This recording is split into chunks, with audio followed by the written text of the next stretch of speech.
Subscribe to our YouTube channel, press the bell icon and stay entertained.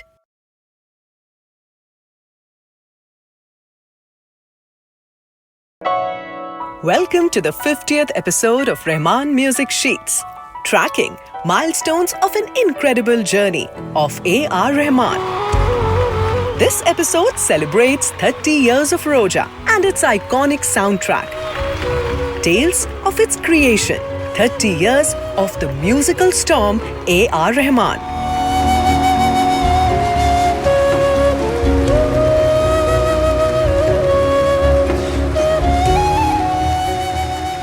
There's a little story I want to tell you.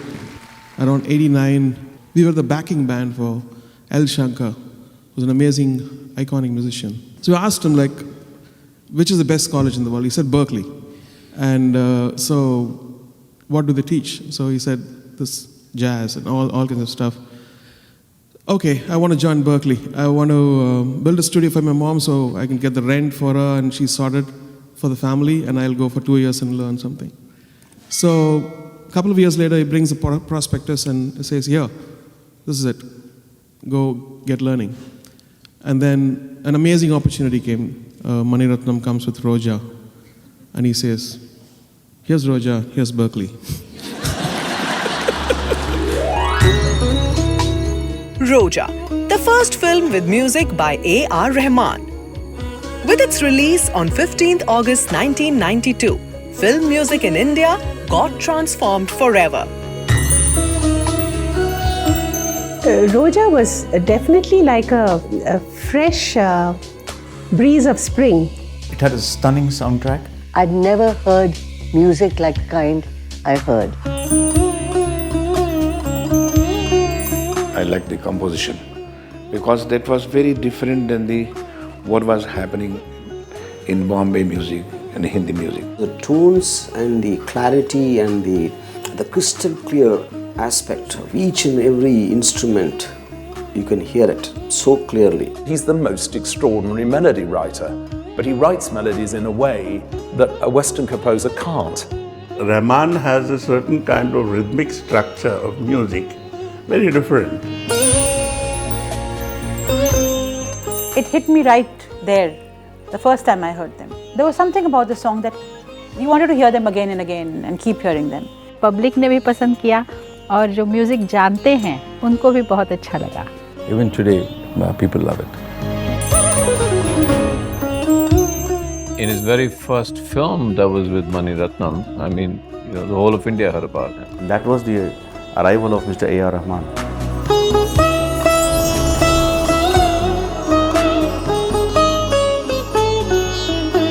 Roja was directed by Mani Ratnam, though his first film in 1983 was in Kannada, but he primarily directed films in Tamil.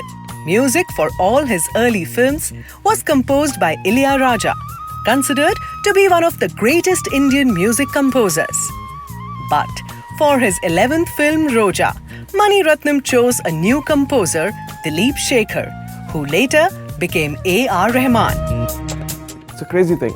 He worked with Mr. Ilayaraja and both of them complemented each other so well. They've done amazing movies together, Nayak and Maunaragam and Talapati and all this stuff. And so he also gave a statement saying that he would never work with anybody else in the world.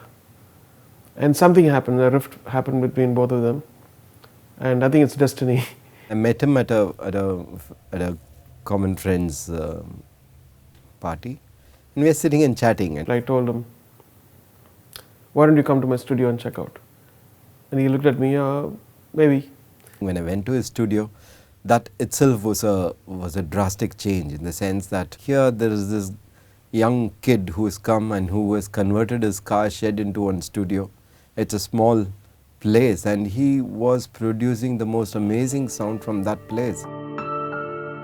But Rahman still had to pass the litmus test. He had to earn Mani Ratnam's trust. Before we decided to go with Rahman, I think Rahman and me must have sat for a month or two before we said, okay, we'll go ahead on this project together. Because the product that he was giving out was so fantastic, we were very sure that this guy was really special. Mani Ratnam was impressed. But Rahman wasn't ready. He doubted his own ability to compose music for a film. I was kind of numb. I was like, yeah, okay. Maybe you will find me tomorrow. You know, kind of little bit of pessimistic thing which in me, so I didn't believe that it really would happen. So, but it really happened.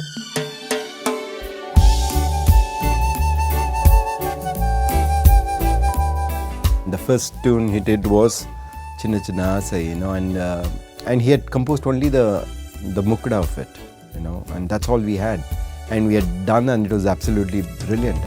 Chinna Chinna Asai, Siragadikum Asai, Muttu Muttu Asai, Mudindu Vaida Asai, Vennilavu Thottu, Muttamida Asai, Ennai indha bhoomi, Sutri vara Asai. And then I had no idea how he is going to do the antra. And then when I was there, he went upstairs, he came back, you know, after a couple of hours, and he had an antara which was as, you know, unexpected and as brilliant as the mukdas.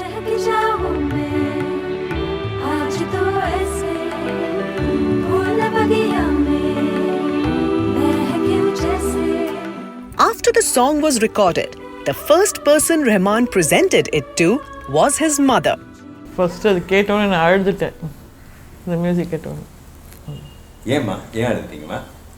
First ஒரு record பண்ணியிருக்காரு, அதை போட்டு என்ன அறியாமல் நான் அழுதுட்டேன். அது மாதிரி. Recipient of the highest award in Indian cinema, Dada Saheb Phalke Award, K. Balachandra, the producer of Roja, was the next person to hear the song. I phoned up Mr. Mani Ratnam and told Mani Ratnam, it's a very happy occasion. The song is excellent. It is going to be a song of the decade. But it happens to be a song of many decades. महक जाऊं मैं आज तो ऐसे फूल बगिया में खिलते हो जैसे बादलों की मैं ओढ़ू चुनरिया महक जाऊं मैं बन के बावरिया अपनी चोटी में बांध लो दुनिया.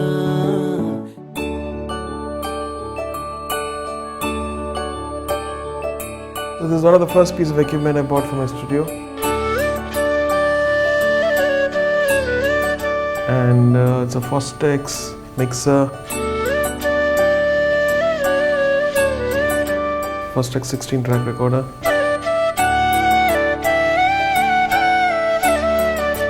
Most of the early 90s music was recorded on this and mixed. We don't use it anymore, but we use it just like a museum.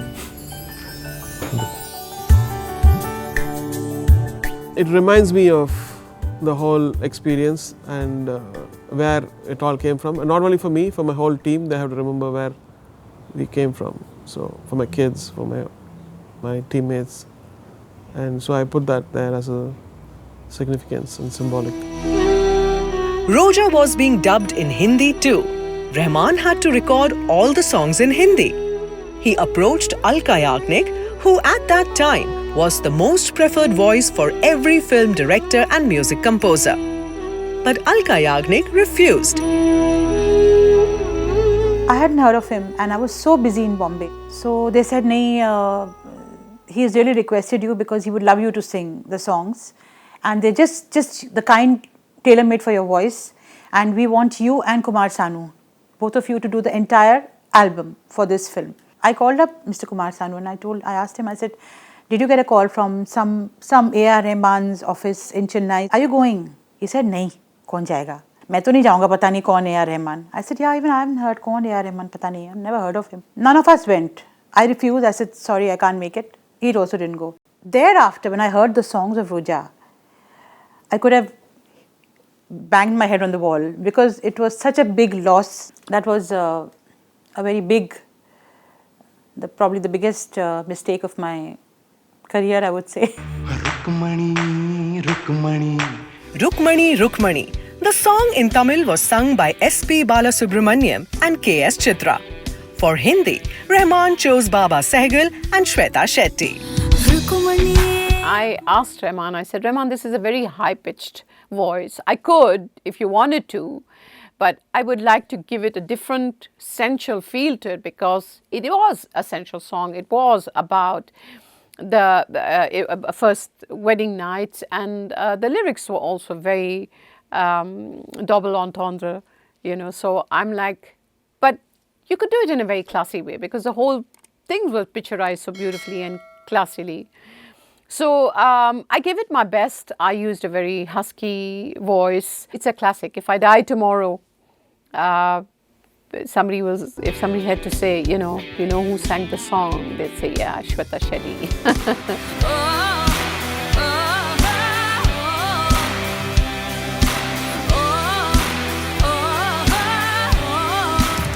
For Roja, the budget for music composer was just 25,000 rupees. Is it correct? Roja, the whole film's budget was very, very less. Because we are doing a film based on, in Kashmir, and we are doing it in Tamil. I'm not too sure how many people down south would be aware of an issue in Kashmir. And so all the technicians worked for really nothing. I mean, whether it's the cameraman, whether it was me, and we were doing it for the senior most director in Tamil films. Balchandra, K. Balchandra, he was producing it. So in a way it was our respect to him.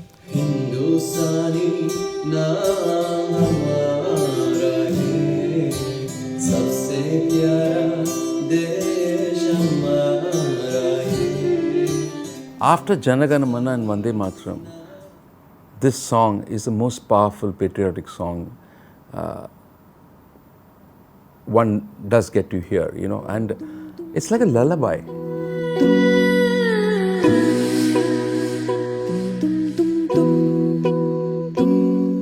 And it's so powerful. It's amazing. And when he gave me the song, first we did in Tamil, Tamira, Nali Nam Nali, and then we did in Hindi. And the crescendos which are coming in between, the chorus, that is a very new thing. When you're listening to a lullaby, you don't want something like a storm coming and attacking you. But for him, visually, it was very interesting. These kind of things led me also change my approach to music. Sometimes it's more like art, like a painting where you have something subtle and something really splashy on it, which distorts that.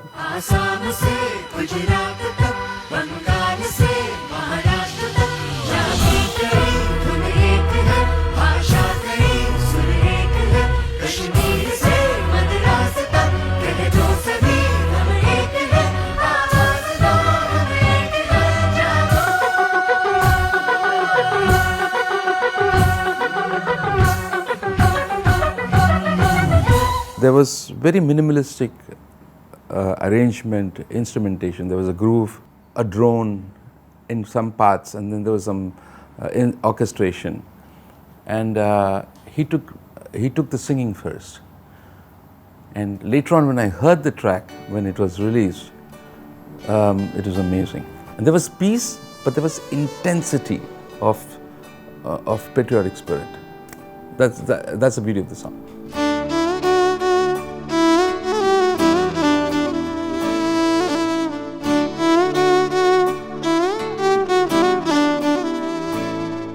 You also sang Roja Jaane Man. Though in the film it was in the voice of S.P. Balasubramaniam ji. But how exactly did that happen? Oh yeah, it was being made in Hindi, and Rahman said, we'll do Bharat Humko, and I also want you to sing the title song, totally your style. I said, okay, let me go for it. And it was only in the CD. It was not in the film. Film, SP sir had sung it because they had used the same voice in this thing. So it was a great song, but I thought maybe, because they might not hear it because in the CD, but fortunate for me, it became a huge successful song, and even today, people love it. तुमसे मिले बिना जान भी न जाएगी क़यामत से पहले सामने तू आएगी कहाँ है तू कैसी है तू रोजा Roja was ready for release and Rahman was nervous, very nervous. It was a giant leap, for me at least. And then I didn't know whether people would accept that. I don't know whether they'd throw it on my face. Roja defied all established norms and templates of film music in India. With its definitive and mutated fusion of jazz, African, Western classical and Indian music, film tunes never sounded so folksy and so utterly modern at the same time. Traditionally in Indian songs, you could say, well, here are the lyrics, here's the tune as we call it, and here's the background orchestration to it. You'll never be able to tell in a Rahman number. They're all so fused together that one cannot, at the end of it, exist without the other. We were never focusing so much on the lows because often, we had fears that the lows might go too low and the highs might go too high, and it might be beyond the dynamics of what film music should sound like. I think he pushed on both the ends. Today, the sound we are hearing now in the film industry, he had already done it with Bombay and Roja. Roja turned out to be a true reflection of Rahman's passion. The original Tamil album sold 2 lakh copies. The Hindi album sold 28 lakh copies. Time has rated Roja's soundtrack as one of the 10 all-time best soundtracks. If I were to ask you, look at your work critically, would you agree with that rating? I don't know. I think this rating will keep changing. Will keep changing with the person who's rating it, and it doesn't matter. I'm glad that after so many years, we're still talking of Roja soundtrack. Roja was just possibly the window. That's all. It was nothing more than that. He would have anyway been where he is now. 30 years. More than 150 films later. Rahman, the global emissary of Indian film music, continues to redefine norms and create new musical dimensions. Our next special episode will be on 15th August, India's Independence Day, and we will celebrate 25 years of Vande Mataram. This album turned Rahman into a youth icon. It also emerged as a masterstroke in marketing for Sony Music. Stay with us.